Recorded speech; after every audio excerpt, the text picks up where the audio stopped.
Vamos ler as Escrituras no livro de Efésios, capítulo 3, versos 9 e 10. 8, 9 e 10. A mim, o menor de todos os santos, me foi dada esta graça de pregar aos gentios o evangelho das insondáveis riquezas de Cristo, e manifestar qual seja a dispensação do mistério desde os séculos oculto em Deus que criou todas as coisas, para que, pela igreja, a multiforme sabedoria de Deus se torne conhecida agora dos principados e potestades das regiões celestiais. Eu gosto demais da carta de Paulo, da epístola de Paulo aos Efésios. É, sem dúvida, um tratado sobre batalha espiritual, sobre o mundo espiritual. Há recorrências sobre lugares celestiais, no capítulo 1, que ele fez a igreja a plenitude daquele que enche tudo em todos. No capítulo 2, nós fomos assentados com Cristo nos lugares celestiais. E no capítulo 3, apresenta a visão de que, em primeiro lugar, o texto mostra pregar o evangelho das insondáveis riquezas de Cristo. Depois, manifestar a dispensação do mistério desde os séculos oculto em Deus. E pela igreja revelar a multiforme sabedoria de Deus aos principados e potestades nos lugares celestiais. E o meu ponto hoje é este: essa multiforme sabedoria de Deus apresentada aos anjos.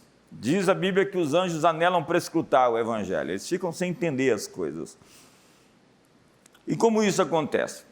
Ao longo dos séculos, os anjos e seres celestiais aprendem com a igreja a sabedoria. Entenda, a palavra é multicolorida de Deus.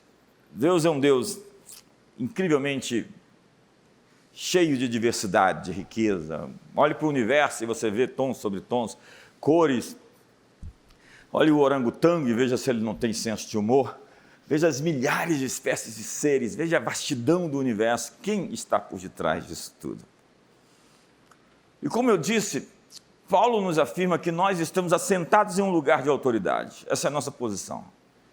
Ele nos ressuscitou, estando nós mortos, os nossos delitos, nos deu vida e nos fez assentar com Ele, em Cristo Jesus, nos lugares celestiais, nos lugares de autoridade. E no capítulo 4, vai dizer que Ele desceu às regiões mais inferiores da terra, senão que subiu às maiores alturas, levou o cativo o cativeiro e concedeu dons aos homens. Jesus disse à igreja, que não era uma palavra nova, a palavra igreja era bem conhecida no universo greco-romano.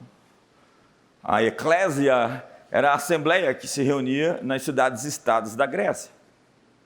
E era um poder político que decidia quais seriam as políticas públicas implementadas.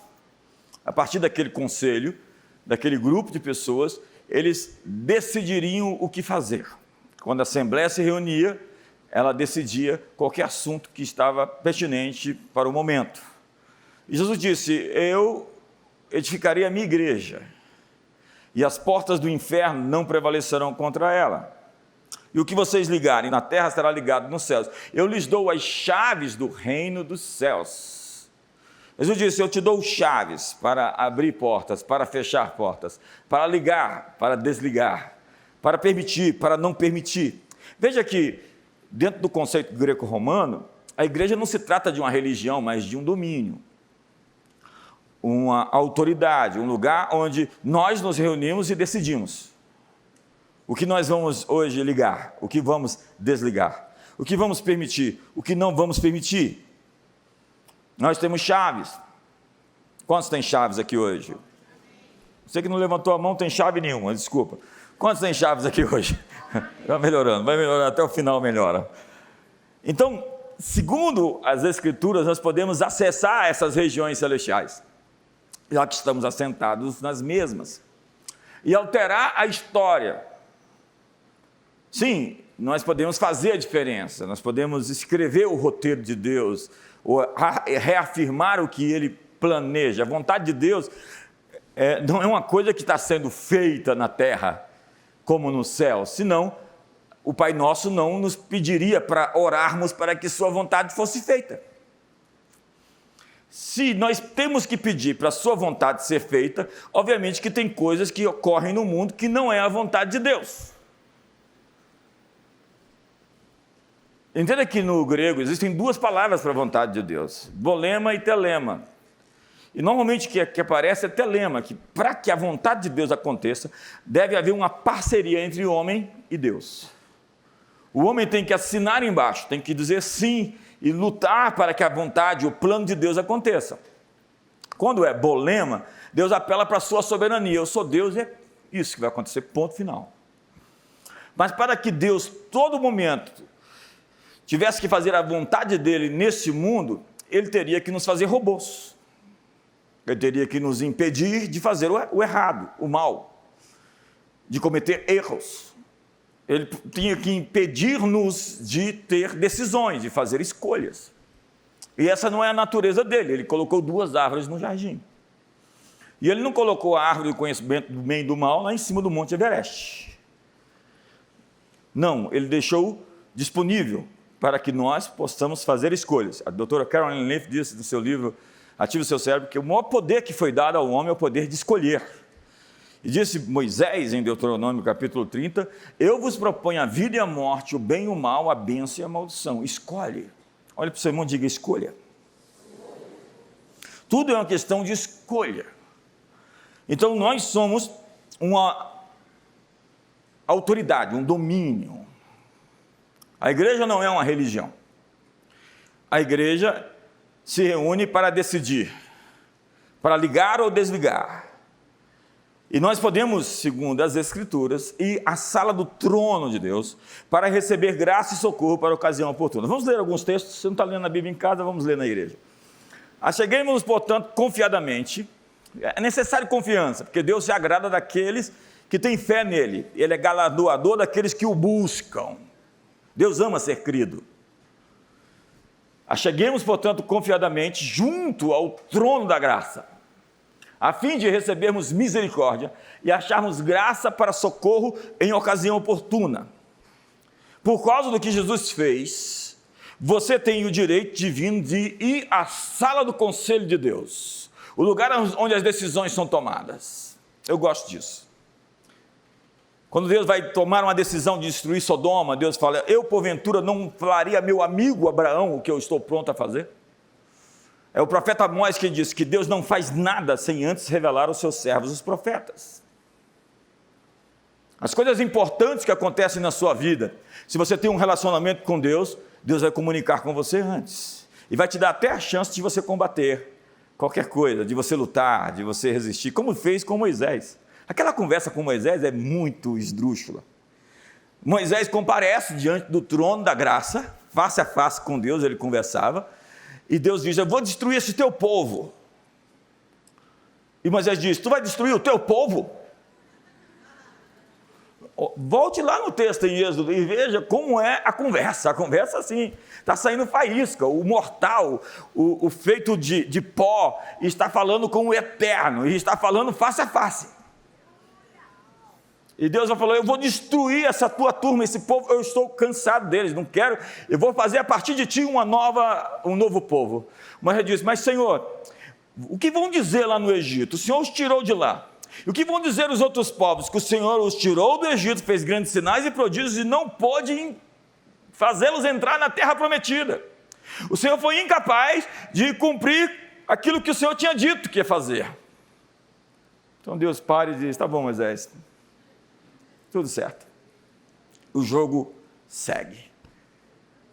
Veja esse poder intercessório que um homem tem, como Abraão, que está ali numa conversa tipo essa, assim, tipo, Senhor, se tiver 50 justos em Sodoma, o Senhor vai destruir todo mundo por conta de 50, existindo 50 justos? Ele diz, no final das contas, a conversa termina, se tiver 10, eu não vou destruir Sodoma. Mas como não tinha 10, o fogo e o enxofre caiu sobre Sodoma e destruiu as cidades. Então diz a Bíblia que você tem como acessar o trono da graça. Veja o texto, Hebreus 10. Tendo, pois, irmãos, intrepidez, diga comigo, coragem. Diga comigo, ousadia. Para entrar no Santo dos Santos. Você só entra no Santo dos Santos, esse lugar mais íntimo de Deus, essas recâmaras interiores da divindade, com ousadia e pelo sangue de Cristo, pelo novo e vivo caminho que Ele nos consagrou, além do véu, isso é, pela sua carne, o sangue de Jesus. Lembra quando Jesus morreu, o véu se rasgou do alto a baixo, dentro do Santo dos Santos terreno? Então se abriu a oportunidade de nós podermos comparecer ao trono da graça pelo sangue de Jesus, como redimidos, justos, justificados, no propiciatório do céu, onde a sua ira foi desviada pela satisfação da justiça violada, onde ele se tornou o injusto pelos justos, o justo pelos injustos, onde se tornou o pecador por aqueles que praticaram o mal, onde ele se fez filho do homem para que nós fôssemos filhos de Deus. Então é na sala do trono, é nesse lugar que nós temos acesso, onde os julgamentos são decididos, onde Deus dá as suas ordens. E a igreja foi chamada para estar nesse lugar e intervir nos céus em favor da terra. E não dizer a vontade de Deus, orai assim: Pai nosso que estás nos céus, venha o teu reino, faça-se a tua vontade aqui na terra como no céu. Então nós temos acesso à sala do julgamento. E há uma discussão lá no livro de Zacarias, capítulo 3, onde Josué está sendo acusado por Satanás, e ele tem suas roupas sujas substituídas por túnicas ricas. E onde diz a Bíblia? Assim diz o Senhor dos Exércitos: se andares nos meus caminhos, Josué, e observares os meus preceitos, também tu julgarás a minha casa e guardarás os meus átrios, e eu te darei livre acesso entre esses que aqui se encontram. Diga comigo, livre acesso. Livre acesso. Então, senhoras e senhores, a igreja tem autoridade para emitir decretos apostólicos para levar a cabo a justiça de Deus. Nós precisamos entender o que recebemos. O profeta Isaías diz sobre apregoar o ano aceitável do Senhor e o dia da vingança do nosso Deus. O ano aceitável é uma temporada de favor. Põe a mão no ombro do seu irmão e diga: eu profetizo uma temporada de favor na sua vida.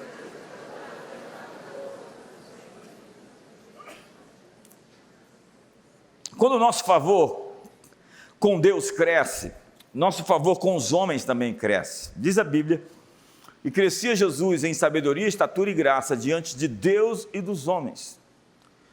Então uma igreja apostólica pode lançar mandatos para o futuro, para os próximos anos, declarações proféticas. Eu tenho feito isso há muitos anos. E nós podemos convocar então o tribunal celestial para uma sessão a fim de que a injustiça seja quebrada. É claro que isso tem um escopo de autoridade. Você não pode sozinho fazer uma batalha pelo Brasil, por exemplo. Tem que haver um escopo mínimo de unidade entre líderes importantes para que tenha uma representação nos céus e possam fazer de fato essa batalha. Mas dentro da sua família você pode. Na verdade, você deve. Nós podemos acessar o sistema da corte celestial, onde o Espírito Santo, diz a Bíblia, é o nosso defensor e o nosso conselheiro. E aquilo que sabemos ser fora da vontade de Deus pode ser mudado.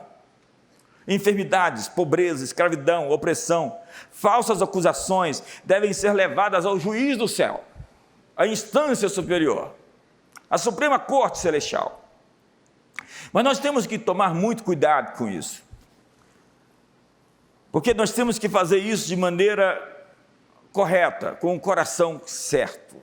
Diz a Bíblia: ora nós conhecemos aquele que disse: a mim pertence a vingança, eu retribuirei. E outra vez, o Senhor julgará o seu povo. Qual é a motivação que nos leva a chegar ao tribunal, à corte celestial?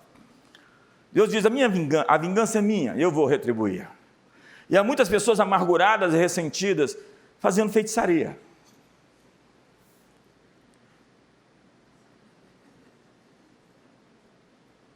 É verdade. A igreja pode ser um conselho divino administrativo, consultivo ou legislativo. E nós deveríamos, portanto, nos envolver nas discussões importantes do mundo. Há muitos textos na Bíblia que mostram o trono. Eu quero lhe apresentar alguns hoje. Depois dessas coisas, eu olhei não somente uma porta aberta no céu, como também a primeira voz que eu ouvi, como a de trombeta, falar comigo, dizendo: sobe para aqui e te mostrarei o que há de acontecer depois dessas coisas. Imediatamente me achei em espírito, e eis armado no céu um trono, diga um trono. E no trono alguém sentado. E esse que se acha sentado é semelhante no aspecto, você está vendo uma fotografia, um rios do céu, no aspecto a pedra de jaspe e de sardônia ao redor do trono. Ele começa a descrever o que existe ao redor do trono. Há um arco-íris semelhante no aspecto a esmeralda. Ele diz semelhante porque é o que ele tem de comparação, para poder dizer com que se parece. Então, ao redor do trono também há 24 outros tronos, assentados neles, 24 anciões vestidos de branco, em cujas cabeças estão coroas de ouro. Veja esse cenário, tem um trono, 24 outros tronos, um arco-íris, do trono saem relâmpagos, vozes e trovões, e diante do trono, agora é diante do trono, ardem 7 tochas de fogo, e são os 7 Espíritos de Deus. Há diante do trono como que um mar de vidro, lembra do mar de cristal? Semelhante ao cristal, e também no meio do trono e à volta do trono, 4 seres viventes cheios de olhos, por diante e por detrás. O primeiro ser vivente é semelhante a leão, o segundo é semelhante a novilho, o terceiro tem o rosto como de homem, e o quarto ser vivente é semelhante à águia que está, quando está voando. E os 4 seres viventes, tendo cada um deles respectivamente 6 asas, estão cheios de olhos, ao redor, por dentro, não tem descanso, nem de dia nem de noite, proclamando: santo, santo, santo é o Senhor dos exércitos, o Senhor Deus, o Todo-Poderoso, que era, que é e que há de vir.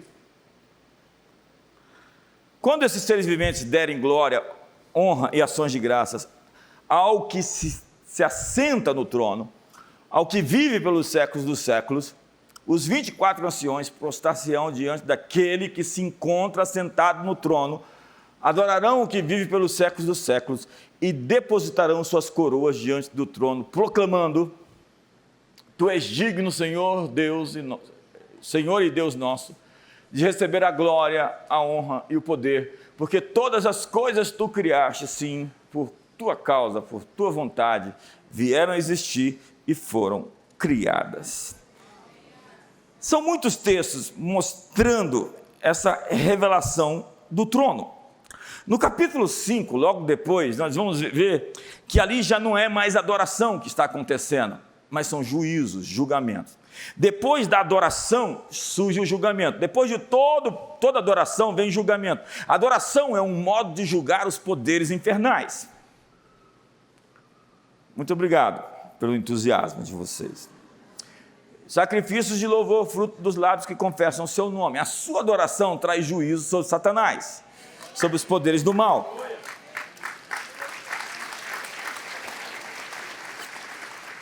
Então, há convites na Bíblia para comparecer perante o concílio do céu, o concílio divino, para pleitear a sua causa. Veja o que Deus diz a Isaías: desperta a minha memória, ei, desperta a minha memória, entremos juntos em juízo, apresenta as tuas razões para que possas justificar-te. Deus quer uma conversa inteligente, não é uma conversa de dá. Não, Deus quer falar com você de maneira inteligível. Deus quer filhos grandes, responsáveis, que tenham orações inteligentes, que possam falar com Ele, como Moisés falava. Mas tem que ter uma ficha de serviços prestados para conversar com Deus como Moisés, hein? Não vai chegar lá e... A Bíblia é repleta dessa ideia de assembleias divinas, conselho de Deus, conselho dos santos, monte da congregação. Quantas vezes aparece isso? Ou monte santo de Deus, de onde saem as decisões do céu sobre a terra. Há um lugar onde as decisões saem. Então diz Jeremias, porque quem esteve no conselho do Senhor, quem esteve nessa sala do trono, na sua mesa, no lugar onde Ele decide, e viu e ouviu a sua palavra, quem esteve atento à sua palavra e a ela atendeu, Eis a tempestade do Senhor, o furor saiu e um redemoinho tempestuou sobre a cabeça dos perversos. É nesse conselho que vem um julgamento sobre os perversos. Não se desviará a ira do Senhor até que ele execute e cumpra os desígnios do seu coração. Nos últimos dias entendereis isso claramente. Nos últimos dias entendereis isso claramente. Há um texto em Daniel capítulo 10, que ele começa a jejuar por 21 dias. E depois de 21 dias, chega um anjo até ele. E fala a Daniel: ei, desde o primeiro dia em que aplicaste o teu coração para buscar a Deus, foram ouvidas as tuas palavras e por tua causa eu vim. Um anjo poderoso chega a Daniel e fala: olha, no primeiro dia que você começou o seu propósito de jejum, eu saí lá do trono e vim como resposta. Mas o príncipe da Pérsia me resistiu por 21 dias. Houve uma batalha nos céus para impedir, entenda aqui, primeiro céu, segundo céu, o lugar da batalha, o terceiro céu, o céu onde Deus está, onde Ele emite seus decretos. Então nessa transição, nesse caminho, houve uma batalha. Muitas vezes a batalha está acontecendo nessa esfera onde os demônios querem impedir com que o plano de Deus se cumpra. E se você tem amargura e falta de perdão no coração, essa é uma das razões porque os anjos estão sendo segurados no céu para não trazer as respostas que você precisa. Alguém em casa? Então os anjos foram liberados para a missão e eles vieram. E depois ele fala: agora eu vou voltar e tem, Miguel comigo e o príncipe da Grécia vai aparecer. Uma transição de poderes. E é Daniel que está provocando esses tumultos, esses terremotos nos céus através da sua oração dentro de um quarto. Eu gosto de Daniel. Quantos lembram daquele vinil Daniel na Cova dos Leões? Quantos lembram? Quantos são dessa época? Levanta a mão aí, irmão. Levanta de verdade. Sinto que você tem mais de 50. Não, nessa época não, eu peguei depois. Os anjos estão em missão. Diga para o seu irmão: os anjos estão em missão. Diz a Bíblia que eles são conservos daqueles que hão de herdar a salvação. Diz que a Bíblia que o anjo do Senhor se acampa ao redor daquele que o teme e o livra do mal. E eles estão em fila, aguardando as decisões da sala do trono. Eles executam livramento e julgamento. A Bíblia diz que pelo ministério dos anjos chegou a lei. Foi os anjos que trouxeram a palavra. Muitas revelações chegam mediante anjos. Diz a Bíblia que um anjo feriu Herodes porque este não quis dar glória para Deus. O anjo feriu e ele foi comido de vermes. Diz Atos capítulo 16. De repente existe um líder ali que num instante é tocado por um anjo e não existe mais. Ou Nabucodonosor, que está aí: essa é a grande Babilônia que edifiquei para a casa real. Não é esta a grande Babilônia? E diz a Bíblia que um vigia, é outra figura, é um ser celestial. Diferente, alguns têm asas, outros não. A gente coloca na categoria de anjos todos os seres celestiais. Mas eles são bem diferentes. Uns têm asas, outros não têm asas. Nós vimos anjos que têm olho para dentro, olho para fora, olho para o lado, olho para trás. E é claro que existe um simbolismo dentro disso. Mas esses seres celestiais aparecem de várias formas.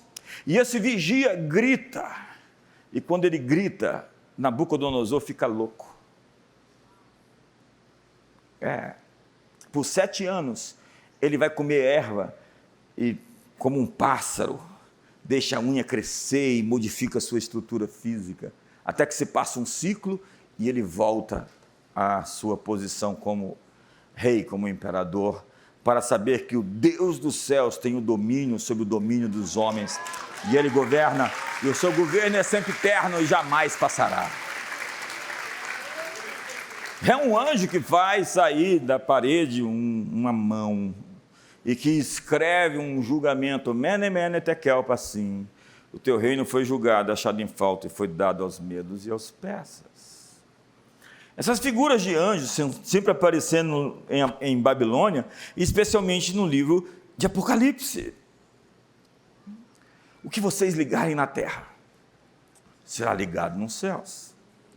Nós podemos emitir decretos alinhados com a vontade de Deus essa noite. E nós conhecemos a vontade de Deus pelas Escrituras Sagradas. Agora entenda, anjos não trabalham para nós, mas para cumprir a palavra de Deus, do trono de Deus. E eles estão ansiosos para cumprir as suas ordens.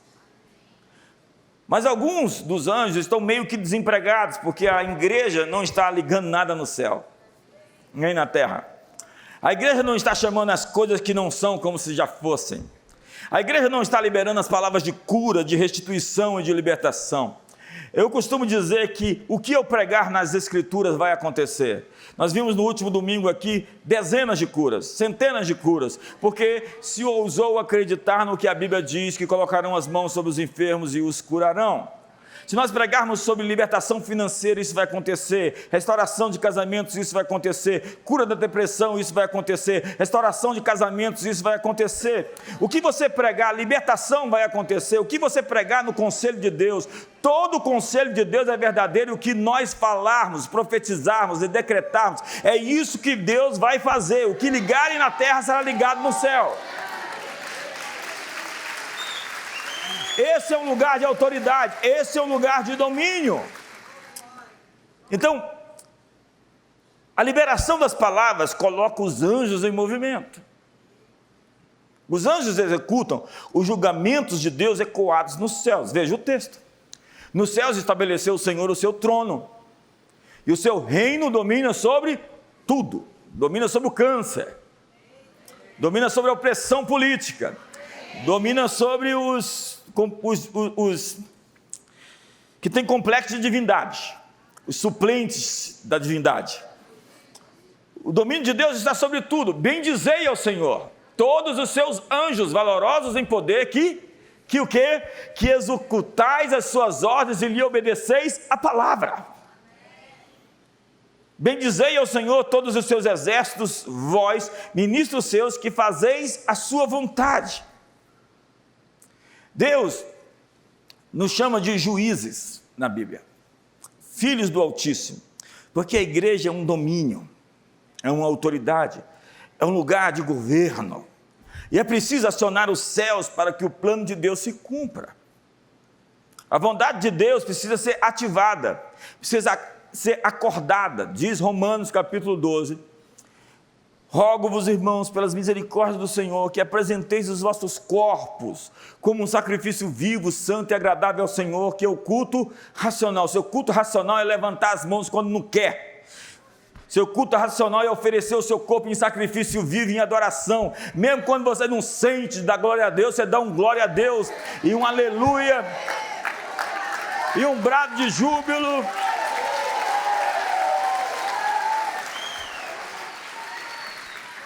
Esse é o seu culto racional. Não se trata de fé inteligente. Apresentar o seu corpo e colocar o seu corpo em obediência à adoração. Então você não adora só com a sua voz, você adora com o seu corpo, você adora com as suas mãos. Tudo que tem fôlego, louve ao Senhor. Me ajuda aí, faz alguma coisa.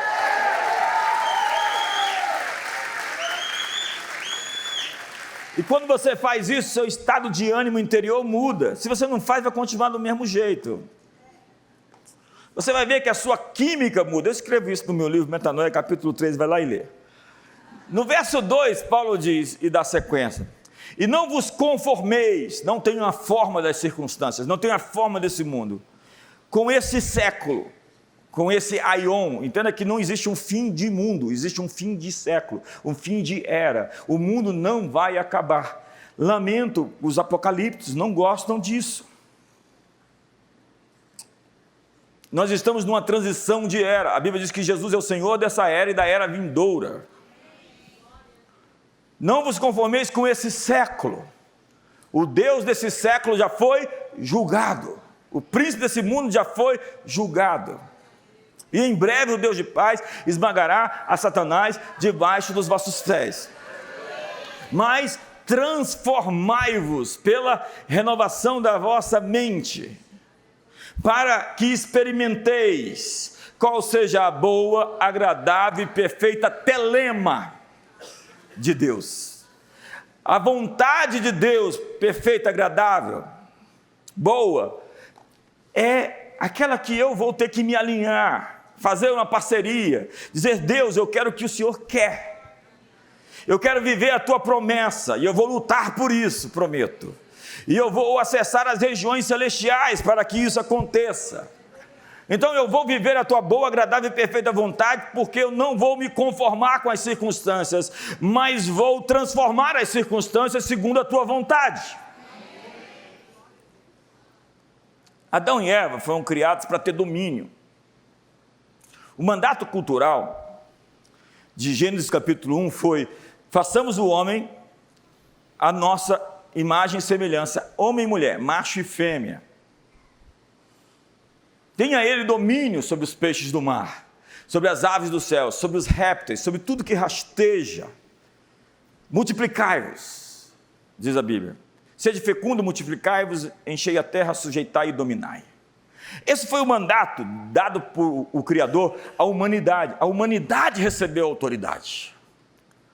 E no jardim, tudo cooperava com Adão. E ele recebeu a autoridade para ser a extensão do governo de Deus na terra. Então, ele era o porta-voz de Deus. E ele pôde dar nome às coisas. O macaco chama macaco porque Adão chamou de macaco. O elefante chama elefante porque Adão chamou de elefante. Diz a Bíblia que Adão deu nome aos animais. E diz a Bíblia que Adão deu nome à sua mulher. E diz a Bíblia que Adão deu nome aos seus filhos. Um homem dá nome às coisas. Ele tem autoridade para nomear as circunstâncias. Então, Adão tinha autoridade sobre a conjuntura climática, sobre os poderes espirituais que já estavam no jardim, e ele foi avisado. O jardim deveria ser guardado e cultivado. E cultivar vem da raiz da palavra cultura. Ele deveria ser um agente cultural de transformação do jardim na extensão do domínio de Deus sobre toda a terra. Mas o que ele fez? Ele traiu a confiança de Deus. E ao invés de comer da árvore da vida, ele comeu da árvore do conhecimento do bem e do mal. Ele tinha a palavra de poder, tudo cooperava com ele, mas a partir dali o jardim começou a produzir espinhos, abrolhos. E no suor do teu rosto comerás o teu pão. E a mulher foi dito que você terá filhos com dores. O diabo, então, rouba o domínio e toda a humanidade sofre com a maldição do pecado, porque o salário do pecado é a morte, mas o dom gratuito de Deus é a vida eterna em Cristo Jesus.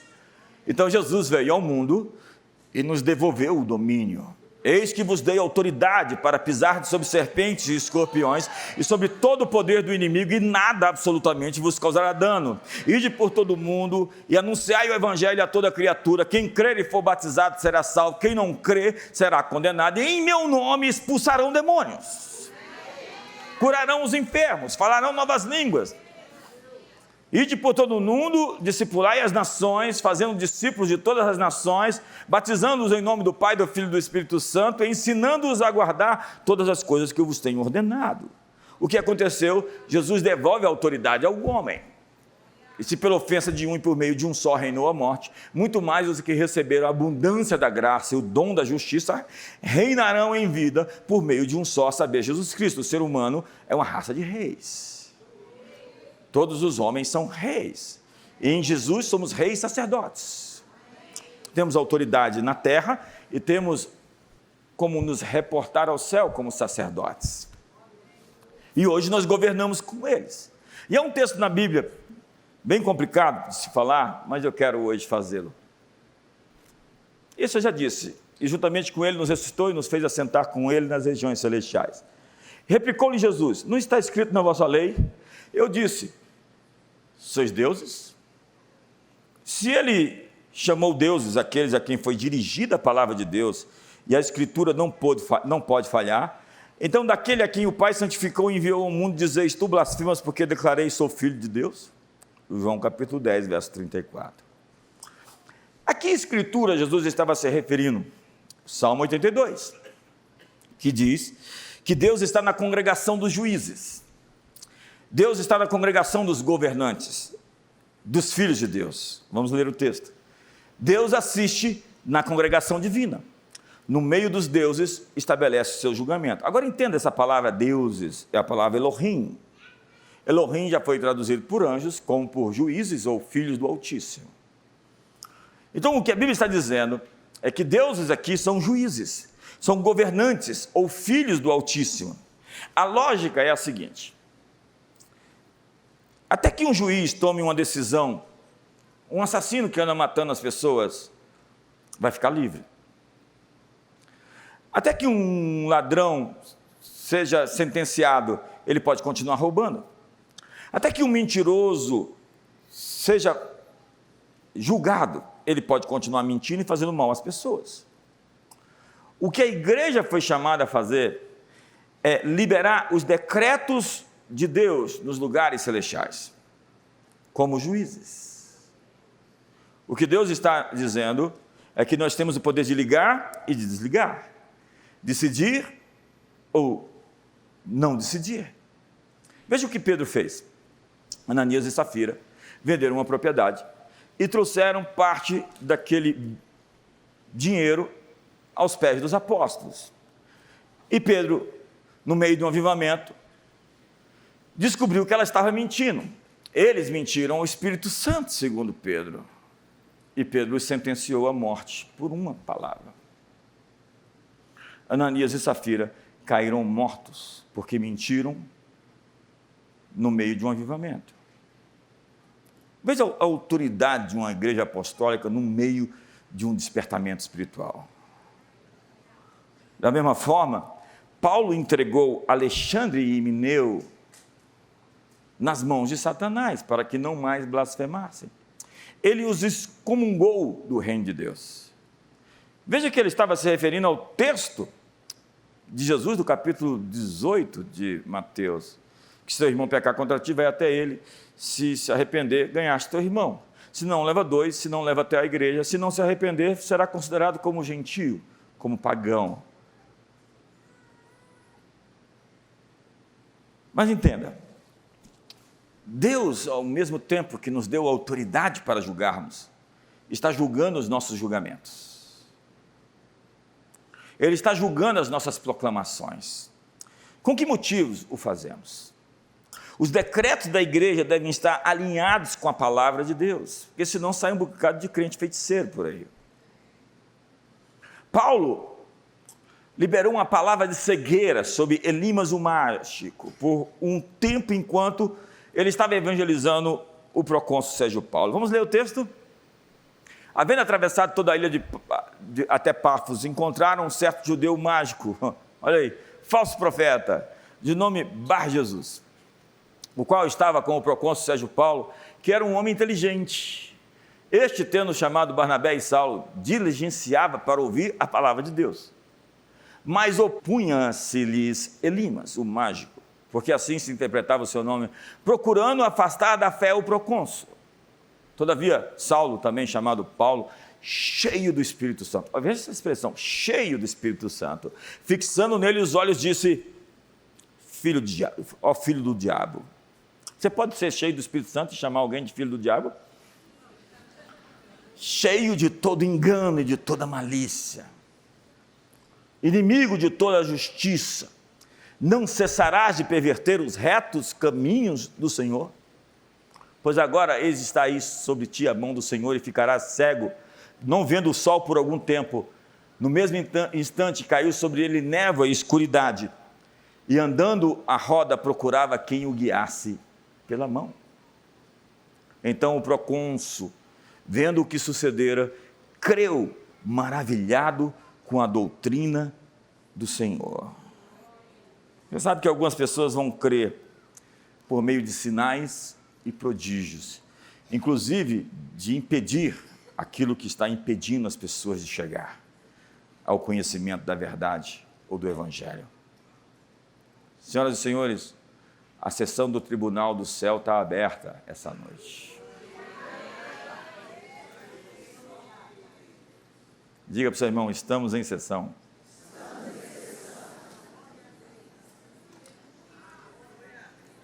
Deixa eu começar a pregar então. Nós devemos ter corações puros para fazer os decretos de Deus. José era um juiz, um governador. Diz a Bíblia que ele tinha o poder da vida e da morte. Veja o poder que lhe foi dado a Zefanete-Paneah. Se ele dissesse: morre aquele, vive este, era assim que acontecia no Antigo Egito.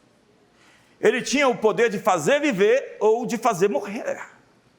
Mas ele não sentenciou, não está descrito na Bíblia, que a mulher de Potifar, que o caluniou, foi a uma audiência com ele porque ele queria puni-la. Não, José não era alguém atrás de vingança.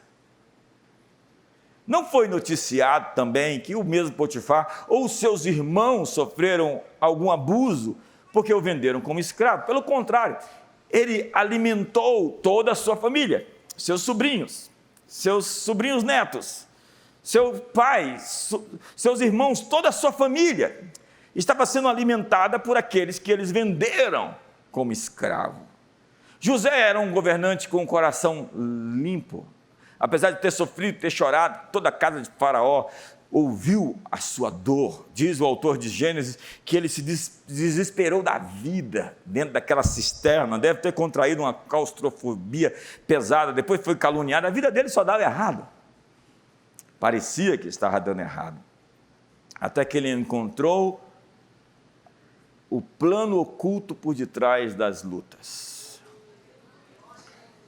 As bênçãos disfarçadas. Eu vim aqui hoje lhe dizer, abra o embrulho, pode parecer feia, mas tem alguma coisa valiosa ali dentro. Os céus vão apoiar nossas palavras quando nós quebrarmos o jugo das pessoas. Foi isso que José fez. Veja o texto em João. Se de alguns perdoardes os pecados, são-lhes perdoados. Se lhes retiverdes, são retidos. Veja que texto mais incrível na Bíblia. Jesus está falando, se vocês perdoarem, serão perdoados. Se não perdoar, serão mantidos. Que poder é esse dado a um povo, a uma igreja? Nós somos responsáveis de fazer decretos proféticos que se encaixem com a palavra de Deus. Podemos lidar com a injustiça aqui essa noite. E para isso, diz a Bíblia, se manifestou o Filho de Deus, para destruir as obras de Satanás. Então, todo bloqueio do inimigo em sua vida é uma injustiça. Ei, todas as orações de bruxaria são uma injustiça. Amigos podem fazer decretos proféticos de justiça pelos seus outros amigos. Você pode hoje abençoar alguém e liberar uma chave que vai colocá-lo em uma outra estação. Mas para isso, é preciso lidar com os juízos injustos. Nós podemos estar fazendo julgamentos contra nós mesmos.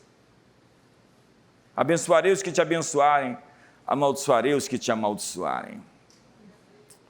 Deus está julgando nossa misericórdia para a viúva e para o órfão. Ele está nos acusando, por vezes, de mostrar parcialidade com os ímpios. E Ele não vai nunca tomar partido com os perversos. Deus não contemporiza com a injustiça. Veja o texto.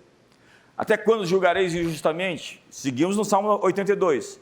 E tomareis partido pela causa dos ímpios. Deus está confrontando. Ele está dizendo, vocês são meus juízes e vocês não estão julgando com retidão. É incrível essa posição, porque por vezes alguém nela começa a achar que é Deus com letra maiúscula. E aí o verdadeiro Deus, onipotente, onipresente, onisciente, eu não brigo pela terminologia, vai sois deuses, vai sois juízes, porque deuses é que nem o Hulk com aquele rapazinho lá, que deusinho fraco, lembra? Só existe um Deus onipresente, um Deus onipotente, um Deus onisciente, e Ele não é você.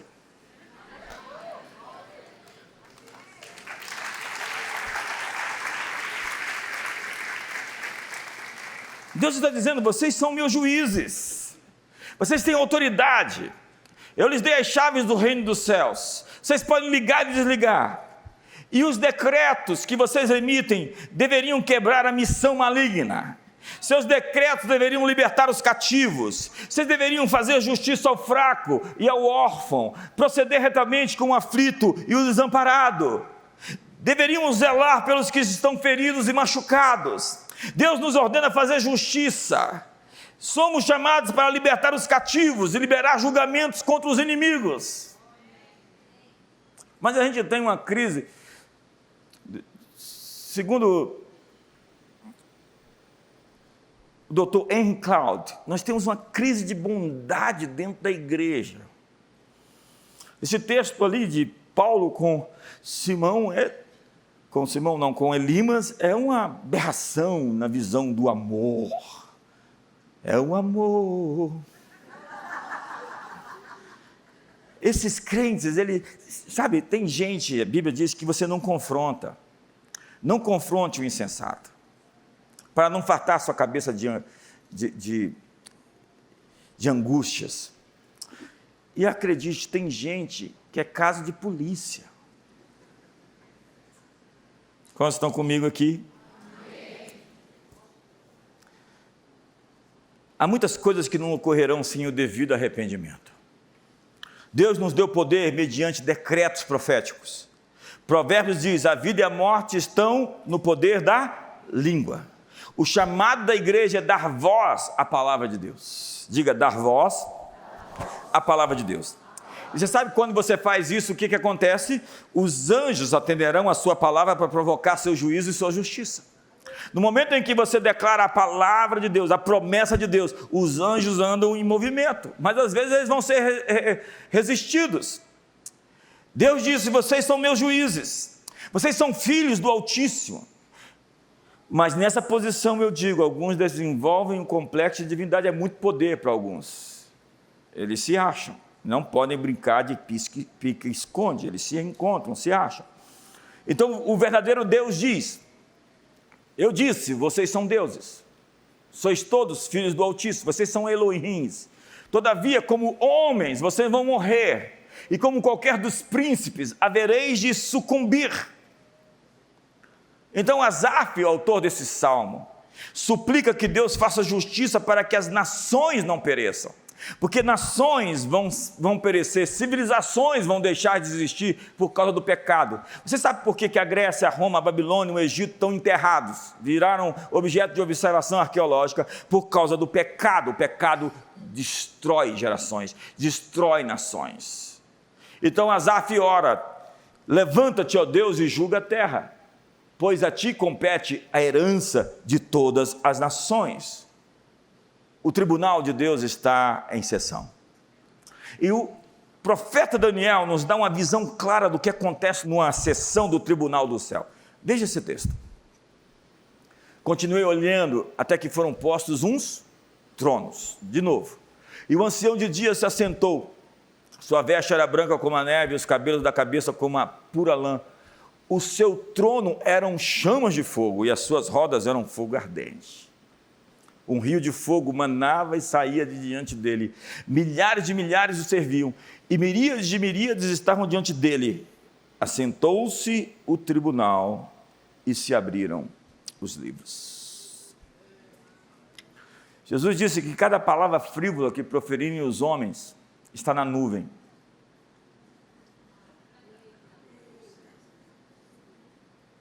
Toda a história da humanidade, desde o início, tudo registrado. E eu pedirei conta no dia do juízo, disse ele. Mas já nenhuma condenação há para aqueles que estão em Cristo Jesus, para aqueles que não vivem segundo a carne.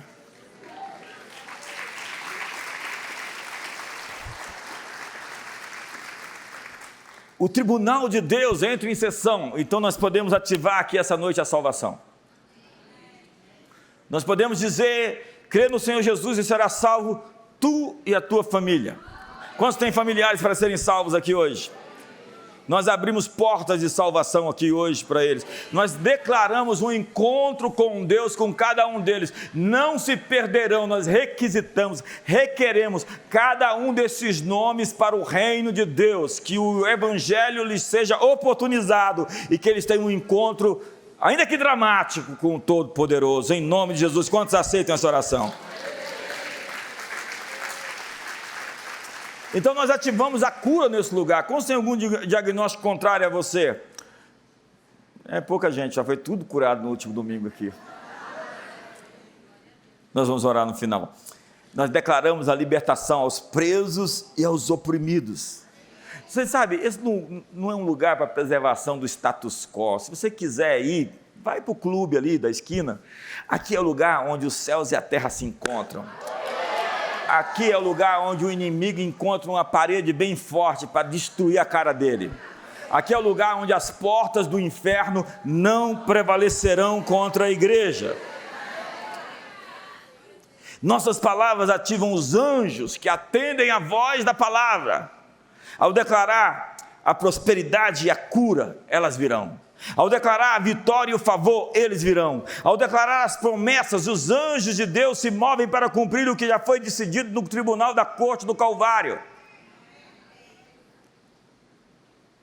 Imagina uma pessoa que teve alguma falha contra você, chega para você, me perdoa, está perdoado. Aí ela chega no dia, me perdoa, 1 milhão de vezes me perdoa. É alguns de vocês diante do trono.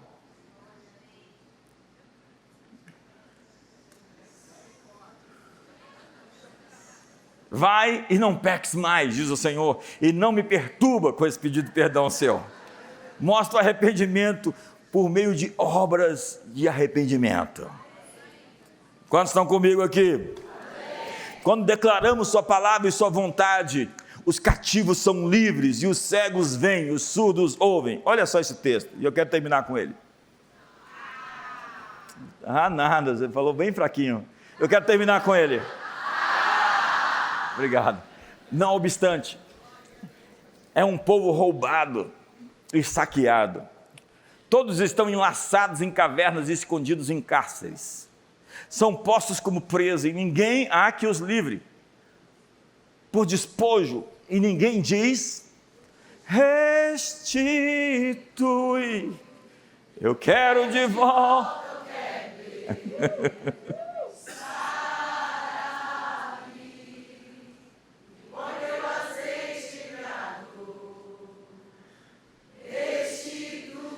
Sabe, quando nós dizemos restitui, Ele faz com que o perdido e roubado em nossa vida seja restaurado.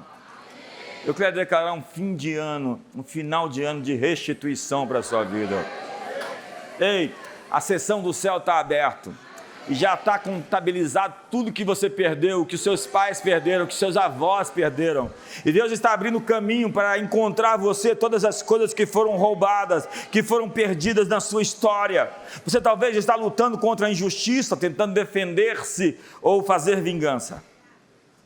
Você precisa hoje de uma decisão tomada nos tribunais superiores do céu. E acredite, Deus vai julgar os juízes iníquos da terra. Deus quer salvar e trazer libertação aos humildes. Alguns de nós estão perdendo a batalha contra o pecado, contra a doença ou contra a morte. Mas nós precisamos ascender aos tribunais dos céus e apresentar o nosso caso ao ancião de dias. Senhoras e senhores, nós temos uma audiência aberta hoje com o Tribunal Superior dos Céus. O Supremo Juiz vai emitir seu veredito contra as sentenças lançadas pelos demônios, por Satanás e as vozes malignas que foram emitidas contra a sua vida. Hoje nós quebramos todos os decretos da maldade que foram emitidos contra a sua família, contra a sua vida, contra a sua saúde, contra as suas finanças. Nós quebramos todas as palavras de maldição proferidas contra você, contra a comunidade das nações, contra a sua família. Ei, me ajuda aí!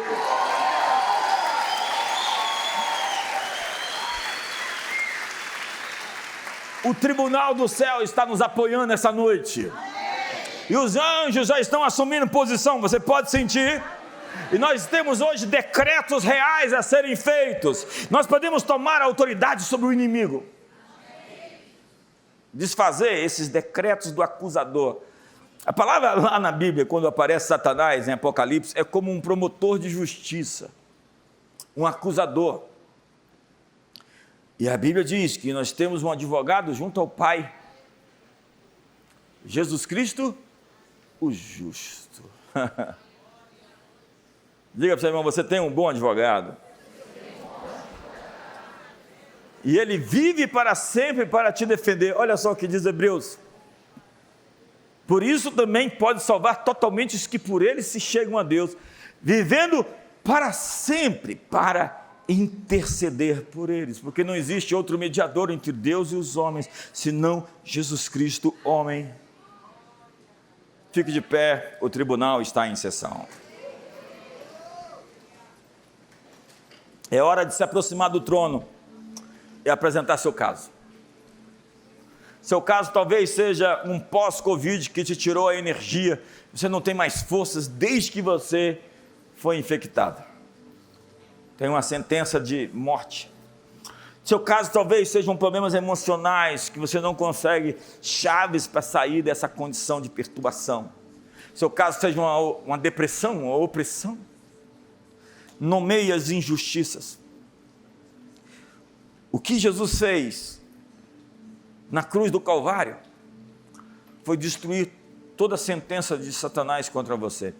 O texto diz: e cancelando o escrito de dívida que era contrário a nós, que constava de ordenanças, o encravou inteiramente naquela cruz. Diga: eu estou perdoado. Diga: o sangue de Jesus me purifica de todo pecado. Diga: eu estou sarado. Diga: carregando ele no madeiro, as minhas dores, por suas chagas, eu sou sarado. Diga: eu tenho autoridade para libertar o cativo, no poderoso nome de Jesus. E que hoje ele vem executar juízo na terra. Que o seu favor me encontre agora. Eu faço uma petição ao tribunal do céu, onde os julgamentos são feitos, e justiça divina virá para todos os prisioneiros e oprimidos de Satanás. Diga: eu sou uma voz profética de julgamento. Ele é o Deus que reverte as sentenças. As sentenças contra mim se tornam em meu favor. Diga: ele é o Deus que defende a causa do seu povo. Ele pronuncia favor sobre os seus escolhidos. Que a corte celestial entre em sessão. Onde houver roubo e saque, perda e destruição, eu digo: restitui. Onde houver doença e enfermidade, eu declaro cura. Onde houver opressão e tristeza, eu declaro liberdade e alegria. Eu proclamo o dia da vingança do Senhor contra todos os seus inimigos, contra os inimigos que lutam contra mim, contra todos os demônios que fazem frente e lutam contra o plano de Deus na minha vida. E declaro o ano aceitável do Senhor, o ano do seu favor. Eu declaro uma temporada de graça. Que os anjos guerreiros se movam para derrotar o inimigo. Que as fortalezas demoníacas caiam. Nós tomamos autoridade contra todo poder espiritual. Nós somos a igreja. Estamos ligando na terra. Curas aqui essa noite. Libertação aqui essa noite. A todos que nos assistem na internet. A todas as famílias aqui representadas. Um tempo novo está emergindo. De intimidade. Na sala do trono. Onde o acusador está sendo acusado. E o sangue de Jesus está clamando, falando mais alto, pela causa dos nossos pecados. Levante as suas mãos. Exatamente há 20 anos atrás, essa era a minha canção. Porque eu havia sido diagnosticada com um câncer de intestino e eu tinha tirado 1/3 do intestino. E quando essa música foi lançada, era a época que eu fazia quimioterapia. E Deus restituiu na minha vida. Deus restituiu na minha vida que tenho 2 filhas, após não ter um ovário e o outro ser infantil. Deus restituiu na minha vida 2 filhas, o corpo, a saúde. Deus restituiu a vida. E eu estou aqui 20 anos depois para cantar essa canção com você. E sabe, nós aprendemos domingo passado que testemunho Deus vai fazer novamente. Que quando você conta algo, Deus vai fazer novamente. E sabe, se você tem um diagnóstico que não aponta para uma cura, eu quero que você venha aqui à frente, os nossos pastores vão impor as mãos sobre você. Se você tem um diagnóstico de algo incurável, que você já bateu na porta, se você tem um diagnóstico de câncer, se você tem um diagnóstico, sabe, de Alzheimer, se você tem um diagnóstico de qualquer doença que é incurável, que a medicina ainda, sabe, não conseguiu cura para aquilo. Sabe por quê? Eu tinha gânglios metastásicos e até hoje não tem cura para metástase. Então o Senhor é que arrancou isso da minha vida. E nós vamos adorar novamente com Restitui. Sabe? E se você tem talvez uma enfermidade nos seus pensamentos, nos seus olhos, algo, sabe, que você já bateu na porta do médico, você já tomou remédio e você ainda não conseguiu. Você ainda não conseguiu, sabe? Deus vai fazer de novo, como Ele fez há 20 anos na minha vida. E eu cantava esta canção. Então, sabe, você vai cantar essa canção. E hoje, talvez anjos vão entrar aqui para fazer cirurgias na sua vida, para arrancar caroços, para livrar os seus olhos de cataratas, de neblinas, para tirar a sua mente da confusão, para tirar aquela dor de fibromialgia que se instalou em você, para tirar aquelas dores do joelho. Sabe, você vai só adorar ao Senhor e deixa que os príncipes de Deus, sabe, declarem a cura sobre você. Eu quero fazer uma oração ainda por pessoas que se sentem perseguidas espiritualmente. Você tem um assédio espiritual na sua vida. Talvez seja uma coisa sexual, talvez seja uma coisa de depressão, de tristeza crônica, talvez seja um assédio financeiro, uma síndrome de bancarrota. Você nunca consegue se levantar. Desde criança, talvez você está sendo perseguido por algo. E hoje nós abrimos uma sessão no Tribunal do Céu contra esses demônios.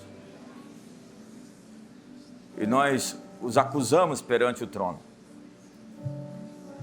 E dizemos: Senhor, hoje que todos esses espíritos, se é sobre você, levante suas mãos.